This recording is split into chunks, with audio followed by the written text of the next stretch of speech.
ওইটার অগ্রগতি বলতে ওটা পিবিআইকে দেওয়া হয়েছে তদন্তের জন্য। তো আমরা ওই ভিসেরা রিপোর্ট যেটা ভিসেরা এবং পিএম রিপোর্ট দুটা না আসা পর্যন্ত আসলে এটা তার আগ পর্যন্ত যে বিষয়গুলো আছে আমরা আসলে এখনো পর্যন্ত স্যাঙ্গুইন হইতে পারে নাই।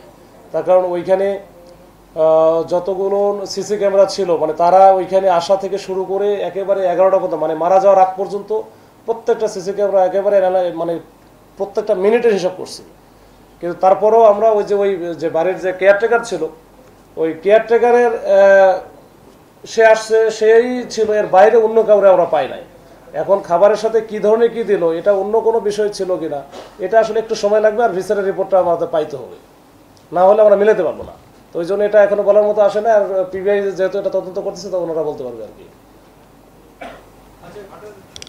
আচ্ছা, আমি প্রথমে আপনাদেরকে একটা বিষয়ে দৃষ্টি আকর্ষণ করছি, সেটা হচ্ছে আপনারা জানেন গত 9 জুলাই বিকেল আনুমানিক 6টার সময় রাজধানীর যে মিটফোর্ড হাসপাতাল নামে আমরা চিনি তার 3 নম্বর গেটের রাস্তার উপরে যে নৃশংসভাবে সোহাগ নামে একজন ব্যক্তিকে পাথর ছুঁড়ে নির্মমভাবে হত্যা করা হয়। সেই হত্যার পরবর্তীতে দ্রুততম সময়ের ভিতরে ঢাকা মেট্রোপলিটন পুলিশ ঘটনার সাথে জড়িত অনেকেই গ্রেফতার করে এবং তারই ধারাবাহিকতায় গতকাল রাজধানীর কেরানীগঞ্জ থেকে আরও 2 জনকে গ্রেফতার করা হয়। গ্রেফতারকৃত হলো মোহাম্মদ রুমান ব্যাপারী এবং আরেকজন হলো মোহাম্মদ আবির হোসেন। আপনারা জানেন ইতিমধ্যে এই ঘটনায় 12 জনকে গ্রেফতার করা হয়েছিল। 12 জনের মধ্যে 9 জন স্বীকারোক্তিমূলক জবানবন্দি প্রদান করেছে এবং এই 2 জন গ্রেফতারের মাধ্যমে এই ঘটনায় মোট গ্রেফতারের সংখ্যা দাঁড়ালো 14। এই যে ঘটনা সেটার প্রেক্ষিতে যে মামলা হয়েছিল সেই মামলায় মোট 19 জন এজাহারভুক্ত আসামি ছিল এবং 20 থেকে 25 জন অজ্ঞাতনামা আসামি ছিল। এজাহার নামে 19 জনের মধ্যে 9 জন আমরা গ্রেফতার করতে সক্ষম হয়েছি এবং ঘটনার সময় যে নির্দয়ভাবে যে পাথর নিক্ষেপকারী অভি তাকেও আমরা গ্রেফতার করেছি। এই ঘটনায় যে অন্যান্য যে আসামি রয়েছে তাদেরকেও আমরা গ্রেফতারের প্রচেষ্টা অব্যাহত রেখেছি। আশা করি এই ঘটনার সুষ্ঠু তদন্ত এবং প্রকৃত রহস্য উদ্ঘাটনের মাধ্যমে আমাদের যে পুলিশ রিপোর্ট সেটা বিজ্ঞ আদালতে আমরা যথাসময়ে প্রেরণ করতে সক্ষম হব।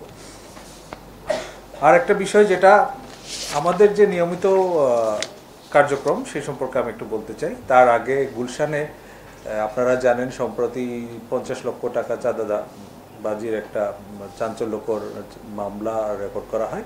সেই মামলার প্রেক্ষিতে গতকাল যে জান আলম অপু নামে একজনকে গ্রেফতার করা হয় এবং তার গ্রেফতারের পরবর্তীতে তার বক্তব্য এবং তার দেখানো মতে তার মোহাম্মদপুরের বাসা থেকে একটি মোটরসাইকেল উদ্ধার করা হয় এবং সেই যে মোটরসাইকেলটি গত 17 জুলাই নতুন কেনা হয়েছে মর্মে সে বলেছে এবং প্রাথমিকভাবে এই মোটরসাইকেল কেনার অর্থের উৎস এবং সবকিছু আমরা খতিয়ে দেখছি এবং এই ঘটনার সাথে জড়িত অন্যান্য যারা রয়েছে তাদেরকেও আইনের আওতায় নিয়ে আসার জন্য চেষ্টা করছি।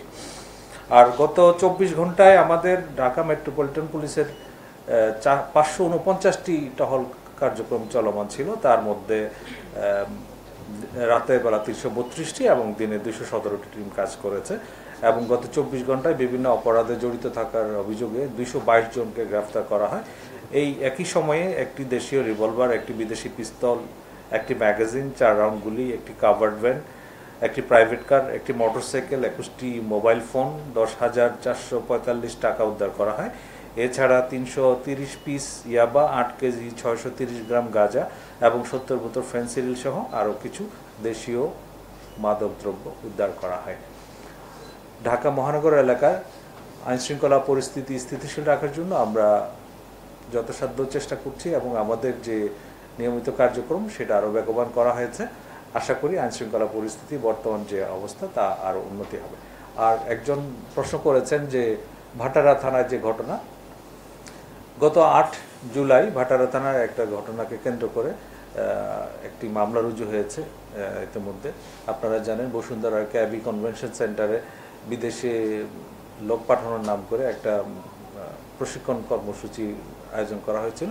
এই প্রশিক্ষণের আড়ালে অন্য কিছু বিষয় ছিল বলে আমাদের কাছে গোয়েন্দা তথ্য পাওয়া যায়। সেই প্রেক্ষিতে এই মামলা ইতিমধ্যে 22 জনকে গ্রেফতার করা হয়েছে এবং তাদেরকে আদালতে প্রেরণ করা হয়েছে। এই ঘটনার সাথে জড়িত অন্যান্য যারা রয়েছে এবং এই ঘটনার আসলে প্রকৃত অন্য আরও কি কারণ রয়েছে সেগুলো খতিয়ে দেখতে আমরা এখন কাজ করছি। ধন্যবাদ সবাই জি